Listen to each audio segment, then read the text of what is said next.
Study IQ IAS, अब तैयारी हुई अफोर्डेबल। नमस्कार मित्रों, स्वागत है आप सभी का स्टडी आईक्यू में। मैं हूं आपका दोस्त राहुल सायगांवकर।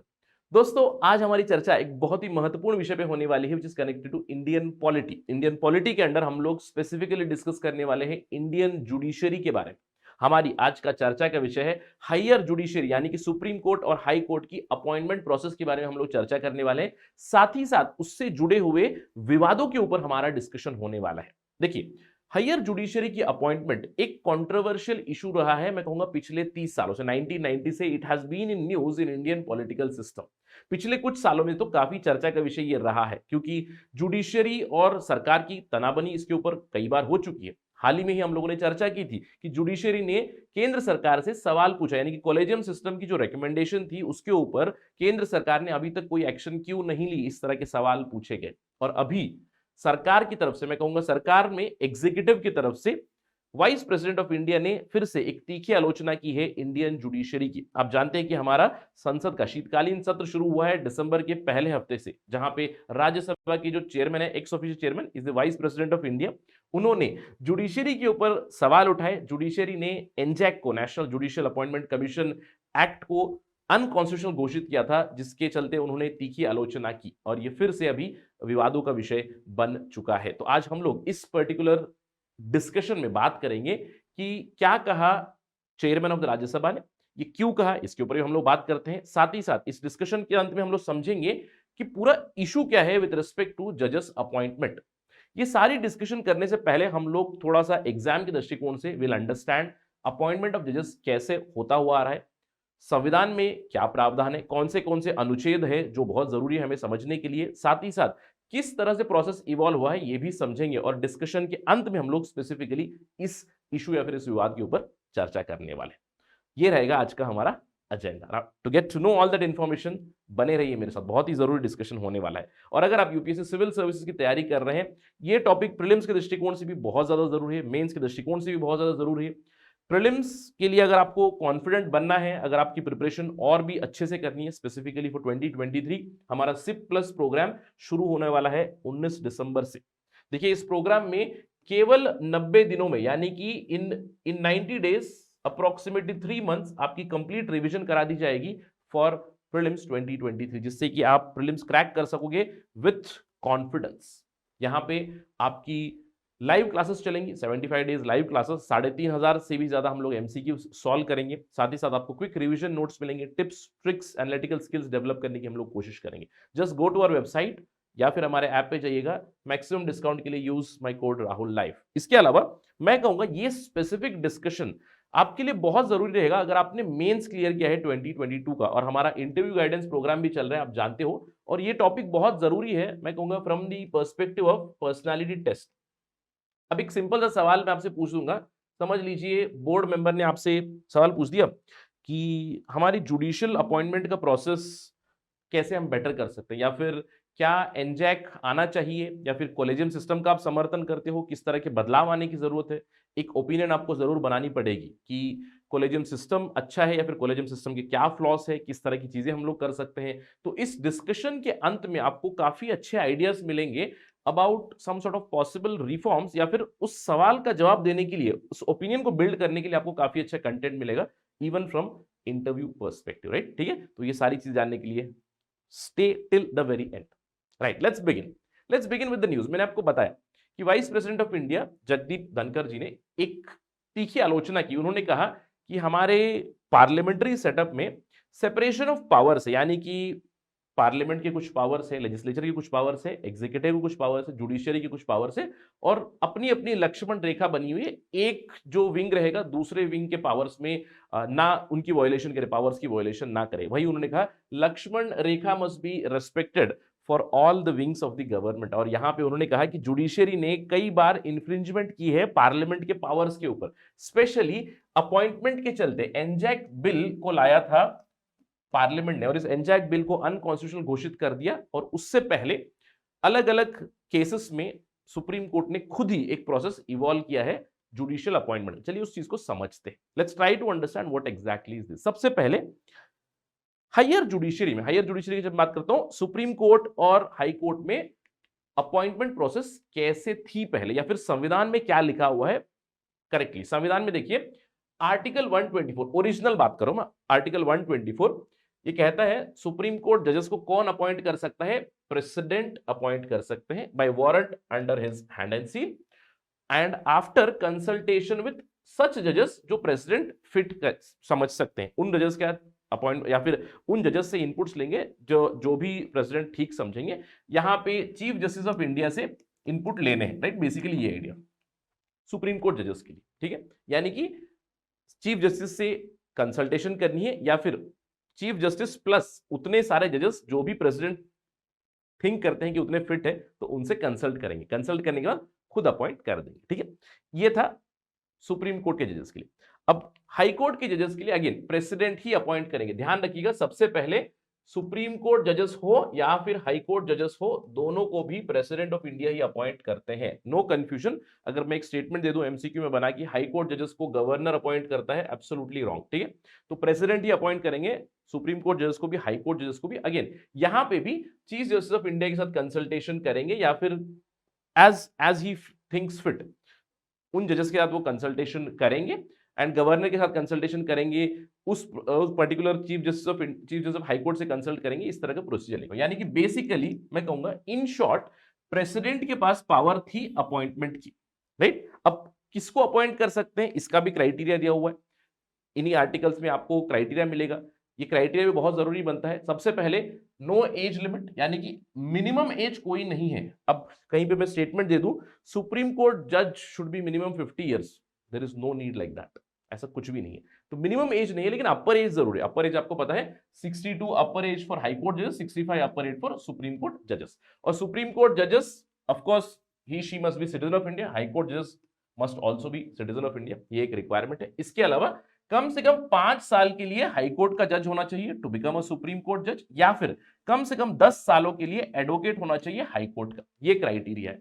इसके अलावा एक और क्राइटेरिया है, प्रेसिडेंट की नजर में वो एक डिस्टिंग्विश्ड जूरिस्ट होने चाहिए। ये बहुत जरूरी चीज है, आपको ध्यान रखना है, प्रेसिडेंट की नजर में डिस्टिंग्विश्ड जूरिस्ट। अब वही काउंटर पार्ट आप हाई कोर्ट जजेस के लिए देखेंगे, कम से कम 10 साल किसी जुडिशियल ऑफिस को होल्ड करना चाहिए, यानी कि डिस्ट्रिक्ट जज या फिर अदर जुडिशियल ऑफिस। इसके अलावा 10 साल के लिए एडवोकेट होना चाहिए हाई कोर्ट में। तो क्राइटेरिया क्वाइट सिमिलर है, अगर आपको याद रखना है 5 साल हाई कोर्ट का जज, यहां पे 10 साल किसी भी जुडिशियल ऑफिस को होल्ड करें, डिस्ट्रिक्ट जज एक्सेट्रा। 10 साल के लिए यहां पे सुप्रीम कोर्ट या फिर हाई कोर्ट का जज, 10 साल के लिए सेम क्राइटेरिया। यहां पे आपको डिस्टिंग्विश्ड जूरिस्ट का क्राइटेरिया नहीं है, ध्यान रखना है हाई कोर्ट के लिए। ये प्रीलिम्स के पर्सपेक्टिव से।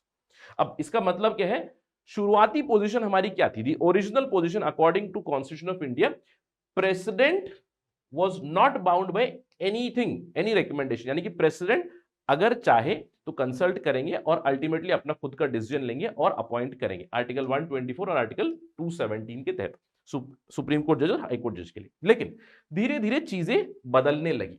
देखिए फर्स्ट जजेस केस आया SP Gupta versus union of India case 1981 में। अब ये क्यों हुआ, देखिए क्लैरिटी की जरूरत थी, क्योंकि पहले तो संविधान के अनुसार प्रेसिडेंट के हाथ में था। अब जब मैं प्रेसिडेंट कहूंगा मतलब डिफैक्टो सरकार के हाथ में, काउंसिल ऑफ मिनिस्टर्स के हाथ में था। लेकिन हम लोगों ने देखा इमरजेंसी के दौरान कई बार इंडिपेंडेंस ऑफ जुडिशरी थ्रेटन हुई थी, और इसके चलते एक क्लैरिटी की जरूरत थी कि जुडिशरी को खुद को इंडिपेंडेंट बनाने की जरूरत थी। तो इसके ऊपर कई सारे केसेस फाइल हुए थे। One of the prominent cases SP Gupta versus union of India, जहां पे सुप्रीम कोर्ट ने यह बताया प्रेसिडेंट रिफ्यूज कर सकते हैं। अगर चीफ जस्टिस ऑफ इंडिया कहे कि एक्स पर्सन को बनाए जज, प्रेसिडेंट उसको रिफ्यूज कर सकते हैं फॉर कोजेंट रीजंस। यानी कि अभी भी प्रेसिडेंट को पावर दी गई कि संविधान के अनुसार लीगली कॉन्स्टिट्यूशन में क्लियरली लिखा हुआ है कि प्रेसिडेंट के पास पावर रहेगा, एग्जीक्यूटिव के पास पावर रहेगा कि वो चीफ जस्टिस ऑफ इंडिया की अगर कोई रिकमेंडेशन है भी उसको भी नकार सकते हैं। ये था फर्स्ट जजेस केस का स्टांस।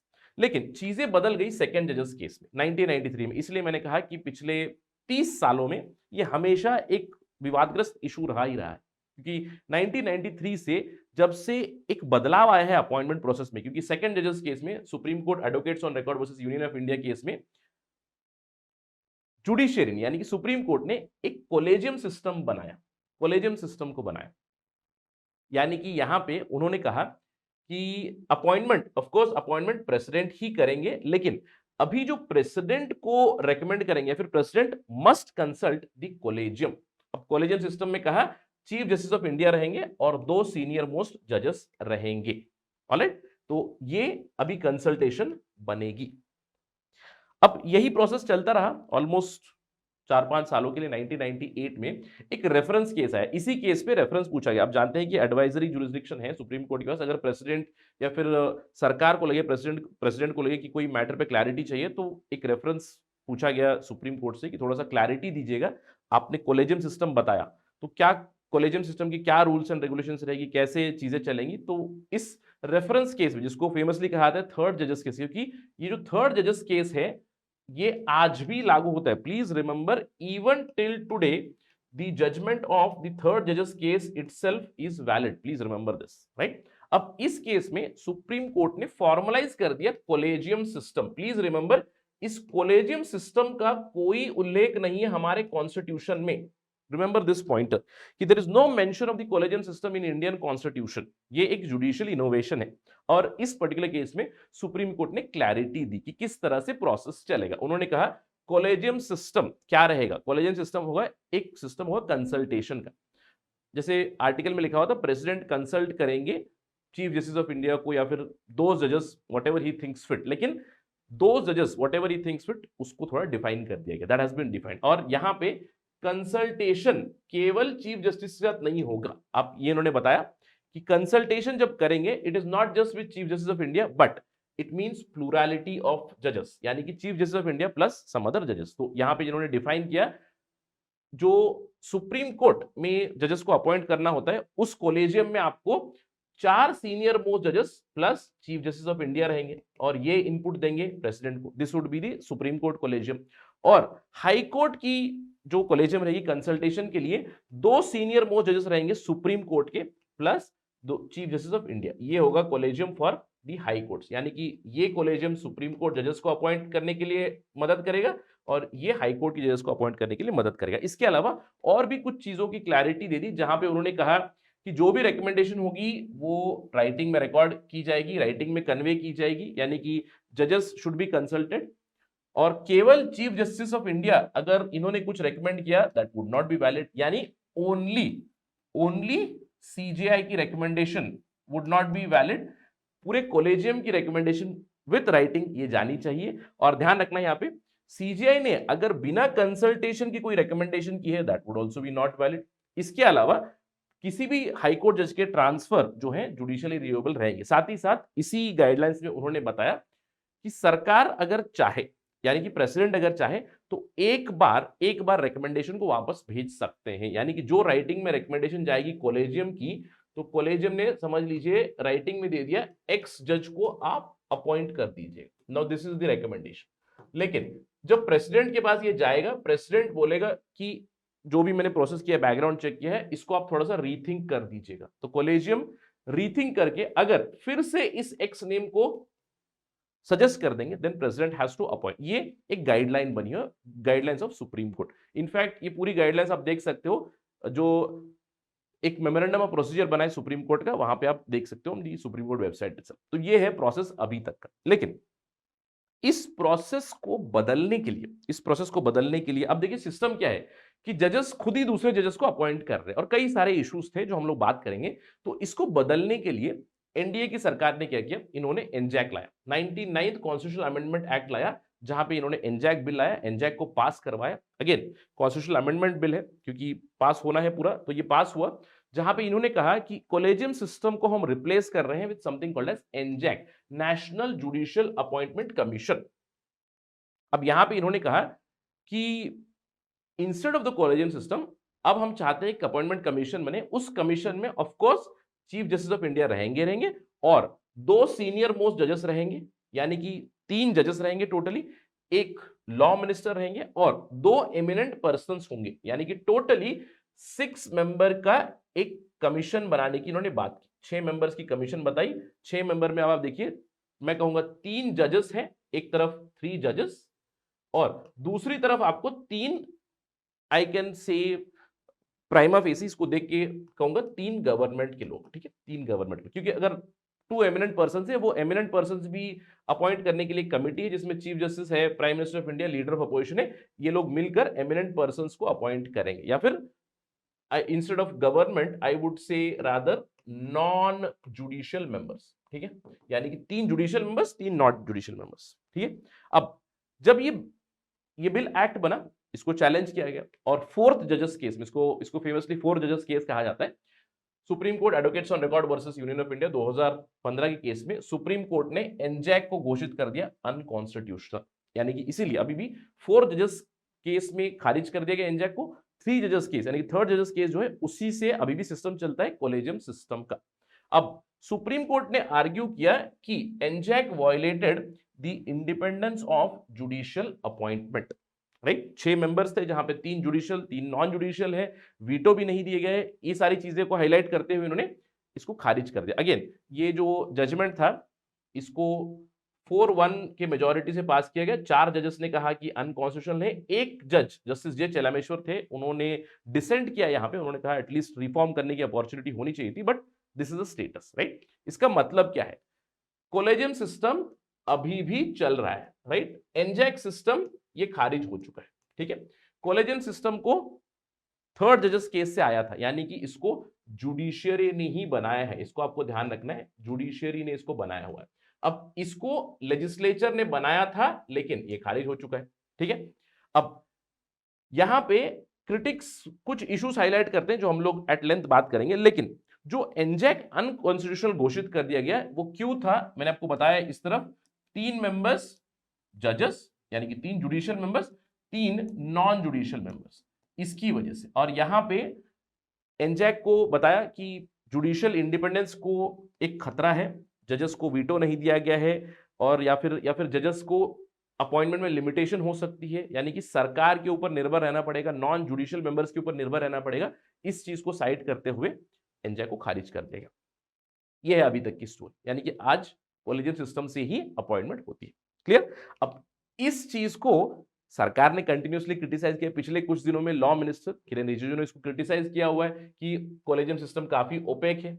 अब हाल ही में इंडिया के वाइस प्रेसिडेंट उपराष्ट्रपति जगदीप धनखड़ जी ने इसको क्रिटिसाइज किया। उन्होंने कहा एनजैक को स्क्रैप करते हुए जुडिशियरी ने अपनी लक्ष्मण रेखा को पार किया। इन्होंने कहा कि हमारे पॉलिटिकल सिस्टम में सेपरेशन ऑफ पावर्स है, डिवीजन ऑफ पावर्स की गई है, लेजिस्लेचर के अपने पावर से, एग्जीक्यूटिव के अपने पावर से, जुडिशियरी के अपने पावर से, लेकिन जुडिशियरी ने एनक्रोच किया पार्लियामेंट के पावर्स के ऊपर। अगर आप इनकी बात सुनोगे, वही उन्होंने बताया 3 wings have division of powers, लेकिन कहीं ना कहीं जुडिशियरी ने कंटिन्यूअसली इंफ्रिंजमेंट की हुई है over the powers of legislature, over the powers of executive. अब जजेस के अपॉइंटमेंट में एग्जीक्यूटिव का बहुत पावर था, अब जानते हैं प्रेसिडेंट का यानी कि काउंसिल ऑफ मिनिस्टर्स का, तो यहां पे इन्होंने पावर एनक्रोच किया, ये उन्होंने बताया, right. You can see here the vice president Jagdeep Dhankhar pointed out that grim reality of frequent incursions into the jurisdictional domain of the parliament has happened because of the collegium system,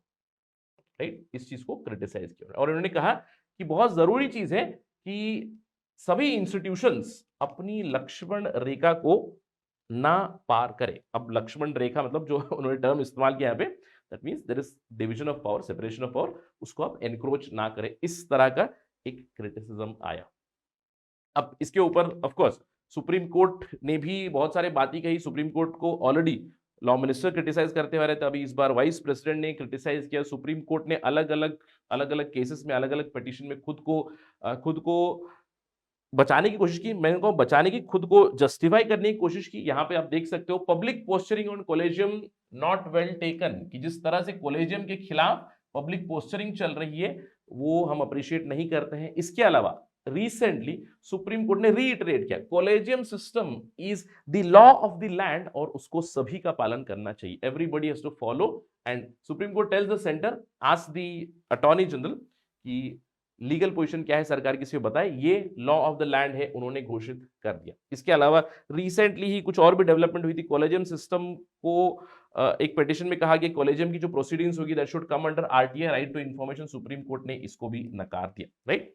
तो ये recent times की development है, यानी कि centre versus judiciary an eternal issue, और पिछले कुछ सालों में ये बहुत ही बड़ा चर्चा का विषय बना हुआ है।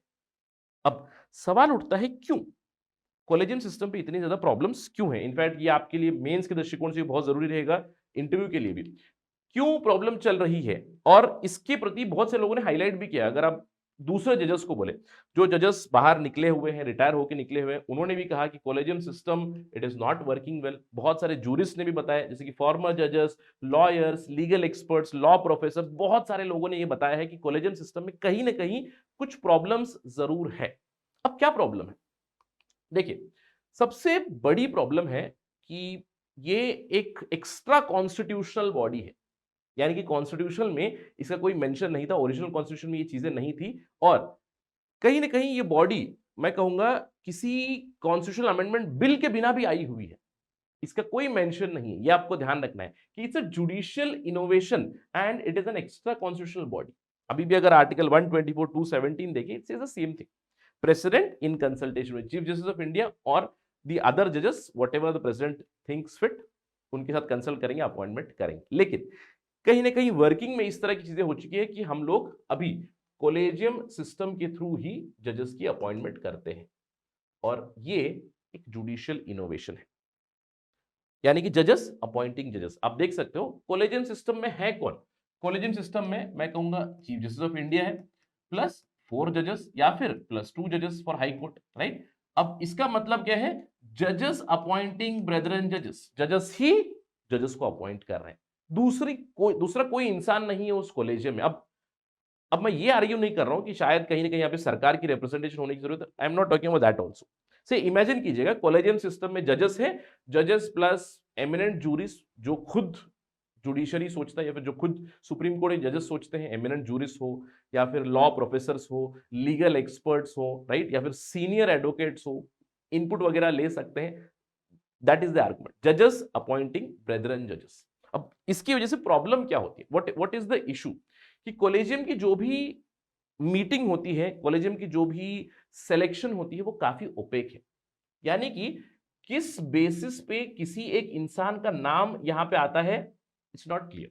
How the proceedings takes place, किस तरह की इनपुट्स आई है, किस तरह की चीजें आई हैं, ये नहीं है। यानी कि there is a lot of opacity with respect to collegium proceedings. और सबसे बड़ा आरोप लगता है नेपोटिज्म का, राइट, नेपोटिज्म का। यानी कि जजेस खुद के रिश्तेदारों को, ब्रदर जजेस को, रिलेटिव्स को अपॉइंट करते हैं, राइट। जैसे कॉलेजियम सिस्टम में you scratch my back, I scratch your back, इस तरह के कॉन्सेप्ट चलते हैं। यानी कि जजेस अपने ही क्लोज लोगों को, जैसे I can give so many examples, बहुत सारे एग्जांपल्स है। आप किसी भी जड़ का, जैसे earlier it was Y Y Chandrachud, now now D Y Chandrachud, right. Kripal जज, पहले कृपाल जज थे। अभी हाल ही में कॉलेजियम की तरफ से रिकमेंडेशन गया था फॉर जज कृपाल to be appointed as Delhi high court जज करके, तो उसके ऊपर कुछ इशू जरूर हुआ था। ऐसे बहुत सारे एग्जांपल, जैसे अल्तमस कबीर थे पहले chief justice of India, he appointed, और through collegium Altamas Kabir sister was appointed, if I am not wrong, I think Kolkata high court की। तो इस तरह की चीजें जरूर होती है। एक एलिगेशन होती है कि नेपोटिज्म ओवर टैलेंट, ये इशू होता है कि किस बिना पे किसी का नाम कॉलेजियम ने कंसिडर किया, किस बिना पे उनकी सिलेक्शन हुई, ये सारी चीजें काफी ओपेक है। ये एक कंट्रोवर्शियल इशू बनता है। इसके अलावा ऑफ कोर्स जुडिशियल एक्टिविज्म का तो ये एक प्राइम एग्जांपल हो ही जाएगा। जुडिशियल एक्टिविज्म, जुडिशियल एडवेंचरिज्म, जहां पे कॉन्स्टिट्यूशनल मैंडेटेड चीजों को बदल के जुडिशरी ने पावर खुद अक्वायर कर लिया। और इसी को हाईलाइट किया था वाइस प्रेसिडेंट ने कि कहीं ना कहीं ये एग्जीक्यूटिव के पावर की इंफ्रिंजमेंट है, राइट। अब जो प्रोसेस था पहले, शायद जो पहले प्रोसेस था, प्रेसिडेंट जो अपॉइंट कर रहे थे, उसमें भी फ्लॉस होंगे, लेकिन कहीं ना कहीं एक बदलाव लाने की जरूरत है। और इसी के लिए एनजैक जो एक्ट आया था, उसको एक बदलाव बताया गया था, उसको भी स्क्रैप किया गया, राइट। ये इश्यूज है। आई होप कि आपको इश्यूज समझ में आ गया। अब नेक्स्ट क्वेश्चन है, सर हम लोग कर क्या सकते हैं, then what to do now, क्या कर सकते हैं। देखिए, दो विकल्प है आपके पास। अगर मैं आपसे सवाल पूछूं कि आप किस चीज का समर्थन करते हैं, do you support collegium system, आपके पास साउंड आर्गुमेंट होने चाहिए कि सर कॉलेजियम सिस्टम ठीक चल रहा है। नहीं, अगर कॉलेजियम सिस्टम में कुछ बदलाव चाहिए, तो अगर आप एनजैक का समर्थन करते हो, तो वहां पे भी आपको कुछ साउंड आर्गुमेंट चाहिए, specially in the personality test. तो दोनों तरफ से अभी फिलहाल क्या है, हम लोग क्या कर सकते हैं, एनजैक जिसको नॉन कॉन्स्टिट्यूशनल घोषित कर दिया गया था, राइट, इसको नल एंड वॉइड घोषित कर दिया गया था। तो इसमें जो भी प्रॉब्लम्स थी, जैसे कि समझ लीजिए तीन तीन लोग हैं, यानी कि 3 जुडिशियल 3 नॉन जुडिशियल, तो इसमें सीजीआई को एक वीटो दिया जा सकता है, राइट? या फिर जो एमिनेंट पर्सन है वो एमिनेंट पर्सन कौन हो सकते हैं, इसे समझ लीजिए law professors, legal experts, senior advocates, कुछ एज क्राइटेरिया, कुछ सिलेक्शन क्राइटेरिया, इस तरह की कुछ चीजें लाई जा सकती है, जहां पे जो भी जुडिशरी के फियर्स है, जो जजेस को लग रहा है कि हमें हमें नॉन जुडिशियल मेंबर्स के ऊपर निर्भर रहने की जरूरत है, कहीं ना कहीं अगर वो डर हट जाए तो शायद रिफॉर्म्स आ सकते हैं। या फिर अभी फिलहाल जो कॉलेजियम सिस्टम चल रहा है उसी के अंदर कहीं ना कहीं हम लोग इंप्रूवमेंट्स ला सकते हैं, जैसे कि एक डिटेल गाइडलाइन बन सकती है। डिटेल गाइडलाइन मतलब selection related, shortlisting selection related guideline बन सकती है कि हम लोग अगर जजेस को कंसिडर करेंगे तो मिनिमम इतनी सर्विस, मिनिमम ये कुछ कुछ तरह का गाइडलाइन होना चाहिए जिसके बेसिस पे ये आ रहा है, राइट? अगर समझ लीजिए किसी ब्रेदरन जज का आ रहा है, यानी कि किसी जज किसी रिश्तेदार का भी आ रहा है, तो उसके ऊपर कुछ सेफगार्ड्स रखने की जरूरत है, कुछ इस तरह की गाइडलाइन। या फिर ट्रांसपेरेंसी आनी चाहिए, इन कैमरा सेशंस करें क्या, ताकि पूरे देश को पता चले। जैसे पार्लियामेंट की जो प्रोसीडिंग होती है, लोकसभा टीवी, राज्यसभा टीवी आप देख सकते हो, राइट? वैसे ही आप कॉलेजियम की प्रोसीडिंग्स को भी ट्रांसपेरेंट कर सकते हैं। या फिर जेंडर क्राइटेरिया ला सकते हैं, रीजनल क्राइटेरिया ला सकते हैं। जैसे फीमेल जजेस के बारे में हम लोग हमेशा कहते हैं कि नंबर ऑफ फीमेल जजेस इन इंडिया इज एबिस्मली लो, बहुत कम फीमेल जजेस है। तो इसी क्राइटेरिया में, शॉर्ट लिस्टिंग की क्राइटेरिया में कुछ इस तरह की क्राइटेरिया लाए जा सकते हैं, यानी कि जो करंट सिस्टम है उसको रिफॉर्म कर सकते हैं। अब ये जो रिफॉर्म करना है ये किसके हाथ में है? ये तो प्योरली अभी जुडिशरी के हाथ में होगा। तो दिस इज मच इजियर, क्योंकि यहाँ पे किसी का रोल नहीं है, क्योंकि कॉलेजियम सिस्टम में पूरे के पूरे जजेस हैं, तो judiciary itself can bring this. लेकिन यहाँ पे लेजिस्लेचर का भी रोल आ जाएगा। तो एक तो है लेजिस्लेटिव मींस, जहां पे आप फिर से एक एनजैक का बिल ला सकते हो, जो भी प्रॉब्लम्स थी उन प्रॉब्लम्स को रिजॉल्व करके फिर से बिल पास करा सकते हो। ऑफ कोर्स जब बिल पास होगा फिर से चैलेंज होगा, तो शायद तब जुडिशरी माइट रिव्यू, या फिर एनजैक जो पास हुआ उसी को भी रिव्यू करा सकते। Some change has to happen, ये तो है, राइट? अब क्या होगा ये तो आने वाला समय ही बताएगा। लेकिन जो भी सवाल उठते हैं कॉलेजियम सिस्टम के ऊपर with respect to these issues, answers clear होने चाहिए जुडिशरी की तरफ से ही, क्योंकि जुडिशरी का जुडिशरी का जो भरोसा होता है, people should have that faith on judiciary, क्योंकि एक बहुत ही इंपॉर्टेंट विंग है, in fact saviour of Indian democracy हम लोग कह सकते हैं बहुत हद तक।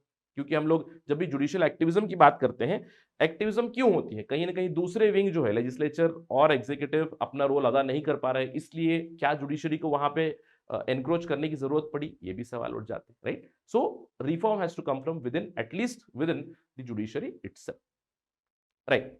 अब इसके प्रति सर आपने कुछ आइडिया बताए, तो क्या मैं कुछ इंटरनेशनल एक्सपीरियंस जान सकता हूँ? क्योंकि आंसर राइटिंग के दृष्टिकोण से ये भी आपके लिए काफी मददगार रहेगा सजेशंस बताने के लिए। ऑल्दो मैं नहीं कहूंगा कि these pointers can be directly used in interview, क्योंकि इंटरव्यू में कभी कभार थोड़ा सा रिवर्सल हो सकता है कि अगर आप दूसरे देशों के कुछ प्रोसीजर्स, पॉइंटर्स अगर बताएं तो उसके ऊपर काउंटर क्वेश्चंस और भी आ सकते हैं, और वहां पे आप it can become a big big pitfall for the aspirant. इसको ध्यान रखिएगा, क्योंकि ये इंटरव्यू के लिए एक टिप है आपके लिए कि अगर आपको कोई भी प्रोसेस है, जैसे if you like any process from US जो आप सजेस्ट भी करना चाहते हो, थरोली उसके बारे में तैयारी करनी, क्योंकि मोस्ट लाइकली जैसे आप बताओगे काउंटर क्वेश्चंस आने हैं और वहां पे पिटफॉल जरूर बन सकते हैं। Be prepared for that. लेकिन मेंस के आंसर राइटिंग के दृष्टिकोण से इज वेरी इंपॉर्टेंट। अब किस तरह की सिस्टम है अलग अलग देशों में?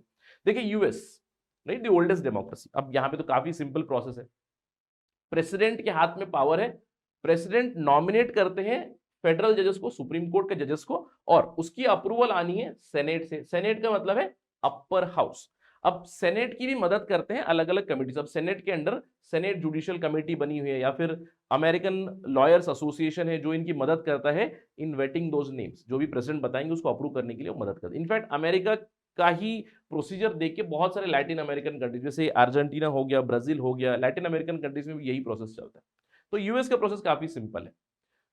अब यूके का प्रोसेस है जुडिशियल अपॉइंटमेंट कमीशन, जो हम लोगों ने ट्राई किया था। लेकिन यूके में भी जो जो बॉडी है, it is a multi member body, more than 15 members, जैसे 10 से ज्यादा मेंबर्स है, 15 मेंबर्स है यूके की जुडिशियल अपॉइंटमेंट कमीशन में। जजेस तो है ही है, मेंबर ऑफ पार्लियामेंट है, लीगल एक्सपर्ट्स है, एमिनेंट जूरिस्ट है, इसमें सिलेक्शन कमेटी जो बनाई हुई है, it has been approved. Similar idea is with South Africa also. अब साउथ अफ्रीका में तो इससे भी ज्यादा है। साउथ अफ्रीका की बात करें, जुडिशियल सर्विसेज कमीशन बनी हुई, वहां पे 23 मेंबर है। अब इन 23 मेंबर में आपको क्राइटेरिया बताया गया। ऑफ कोर्स जजेस रहेंगे, जजेस है, मेंबर ऑफ पार्लियामेंट है, अपर हाउस से भी लोअर हाउस से भी, उसके अलावा सीनियर लॉ प्रोफेसर है, अलग अलग यूनिवर्सिटी से सीनियर लॉ प्रोफेसर है, कुछ लीगल एक्सपर्ट्स है, एमिनेंट जूरिस्ट है, लंबी लिस्ट है 23 लोगों की, राइट। तो हमने यहाँ पे 6 लोगों का एनजैक बनाया था। तो एक आइडिया हो सकती है कि और भी ज्यादा लोग बढ़ाए जा सकते हैं, जहां पे और भी डाइवर्स हम लोग रिप्रेजेंटेशन दे सकते हैं, जस्ट एन आइडिया। इसके अलावा अगर हम लोग फ्रांस की बात करें, फ्रांस में तो काफी एक मजेदार सिस्टम है, ठीक। गवर्नमेंट नॉमिनेट करता है, यानी कि सरकार की तरफ से नाम जाएंगे और इसकी अप्रूवल होगी हाई काउंसिल फॉर जुडिशरी। अब समझ लीजिए, this is like collegium itself, अब पैरेलल टू आवर सिस्टम हम लोग समझ सकते हैं। गवर्नमेंट नाम देगी हाई काउंसिल ऑफ जुडिशरी को, जो अप्रूव करते हैं। अब इन्होंने जब अप्रूव किया, अगर कोई आपत्ति जताए तो रिव्यू किसके पास अवेलेबल है? रिव्यू है कॉन्स्टिट्यूशनल काउंसिल के पास। इसके ऊपर कॉन्स्टिट्यूशनल काउंसिल रिव्यू कर सकते। सरकार के पास रिव्यू की पावर नहीं है, लेकिन कॉन्स्टिट्यूशनल जो काउंसिल है उनके पास रिव्यू की पावर है। और अल्टीमेटली सब ओके होने के बाद फिर से प्रेसिडेंट ही अपॉइंट करेंगे जो जजेस है उनको, राइट। अब इससे भी मजेदार एक प्रोसीजर है, वो है इटली का। इटली का तो बहुत ही मजेदार एक प्रोसीजर है। देखिए, इटली में हायर जुडिशरी में, फेडरल कोर्ट में 15 जजेस हैं, 15। अब इस 15 जजेस को सीधे सीधे डिवाइड कर दिया गया। जैसे हमारे यहाँ पे आई थिंक 31 टू 34 जजेस, do let me know the number, I think 31 जजेस हैं स्ट्रेंथ सुप्रीम कोर्ट की। तो वैसे इटली में 15 है। अब इस 15 को डिवाइड कर दिया गया है 5-5-5 में, राइट। यानी कि 5 प्रेसिडेंट डायरेक्टली अपॉइंट कर देंगे, 5 पार्लियामेंट सेलेक्ट करेगा और 5 खुद जुडिशरी सेलेक्ट करेगा, राइट। काफी इंटरेस्टिंग सिस्टम, इजंट इट। अब इसके अलावा कुछ अथॉरिटेरियन कंट्रीज के बारे में बात करते हैं, जैसे चाइना वाला सिस्टम है। चाइना में तो हायर जुडिशरी को, यानी कि उनकी जो फेडरल कोर्ट है, जो हाईएस्ट कोर्ट है, वहां पे नेशनल पीपल्स कांग्रेस अपॉइंट करता है। ऑल्दो ये इन प्रिंसिपल है, लेकिन मैं कहूंगा जो भी जी जिनपिंग कहेंगे वो अपॉइंट हो जाएंगे ultimately. It is along with the polit bureau itself, right. इसके अलावा रशिया में एक इंटरेस्टिंग सिस्टम है, फिर से नॉमिनेट करते हैं प्रेसिडेंट, रशियन प्रेसिडेंट, और इसको अप्रूव करता है फेडरेशन काउंसिल। अब ये फेडरेशन काउंसिल क्या है? It is equivalent to senate. It's very strange, Russia में भी some similar kind of US procedure is followed. President nominates, Federation Council it approves, right? तो कहीं ना कहीं इसका एक मिक्स एंड मैच करके हम लोग रिफॉर्म ला सकते हैं, या फिर कुछ आइडियाज है आपके लिए, specially for answer writing in terms of suggesting things, alright. But again beware of it with your personality test. ये मेरी तरफ से एक पर्सनल एडवाइस होगी आपके लिए। सो आई होप कि आपको पूरा इशू समझ में आ गया है कि क्यों वाइस प्रेसिडेंट जगदीप धनखड़ जी ने क्रिटिसिज्म किया, क्या है अभी स्टांस सेंटर वर्सेस जुडिशरी। ये जो विवाद है ये रुकने वाला नहीं है, और कहीं ना कहीं हम लोग आने वाले समय में जिस तरह से पॉलिटिकल डेवलपमेंट हो रही है, जिस तरह से चीजें भी इवॉल्व हो रही है, एक हम लोग अनुमान जरूर लगा सकते हैं कि आने वाले समय में जरूर जुडिशियल रिफॉर्म्स के प्रति कोई बिल आ सकता है। So will wait and watch for that particular thing. जब भी वो डेवलपमेंट होगी हम लोग चर्चा जरूर करेंगे। But that is it right now in this particular discussion. Thank you for watching this video. Jai Hind. Study IQ IAS, अब तैयारी हुई अफोर्डेबल।